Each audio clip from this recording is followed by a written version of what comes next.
Bonjour, on se retrouve pour une chronique hebdomadaire. Le sujet, cette semaine, on est un peu avant les fêtes, parlons un peu de solidarité. Parce qu'une ville, c'est le vivre ensemble.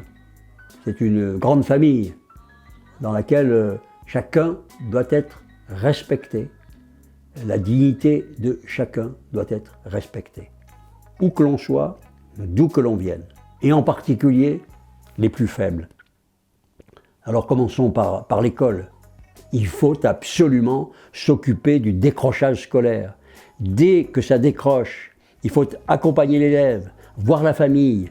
Il ne faut absolument pas que ça se poursuive, sinon c'est foutu dès le départ. Et puis ensuite, au moment de l'entrée dans la vie active, eh bien, dans mes propositions, je garantirai que chaque jeune de Grenoble obtiendra un rendez-vous pour un emploi ou pour une formation.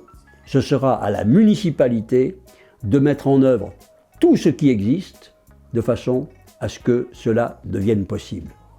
Mon idée, c'est pas une personne au bord du chemin et d'accompagner tous ceux qui en ont besoin de façon à ce que nous réussissions ensemble. Et puis, il y a la grande question de qui Grenoble peut accueillir. Combien de personnes peut-elle recevoir dans la dignité de façon à ce qu'ils puissent s'insérer dans notre société? Eh bien là, c'est très clair. Grenoble va déterminer ses capacités d'accueil et en fonction de ses capacités d'accueil, elle dira la part de misère humaine qu'elle peut recevoir dans la dignité de façon à ce que ces personnes sortent de la misère. C'est cela le grand défi de la lutte contre la grande pauvreté que nous allons livrer. Et puis, il y a tout ce que peuvent apporter les personnes âgées, les grands-parents du cœur, ceux qui peuvent, par leur expérience, accompagner des jeunes ou des moins jeunes, les seconder, les aider. Il faut que nous mettions en relation cette énergie, cette expérience qui existe avec tous les besoins de la ville. Vous voyez, une ville, c'est d'abord la dimension humaine.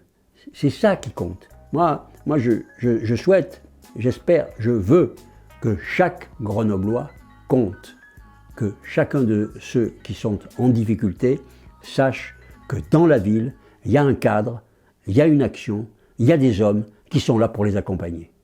Toutes les générations ont besoin d'être respectées et c'est ensemble que nous allons construire un avenir meilleur. Allez, merci de m'avoir écouté et à la semaine prochaine.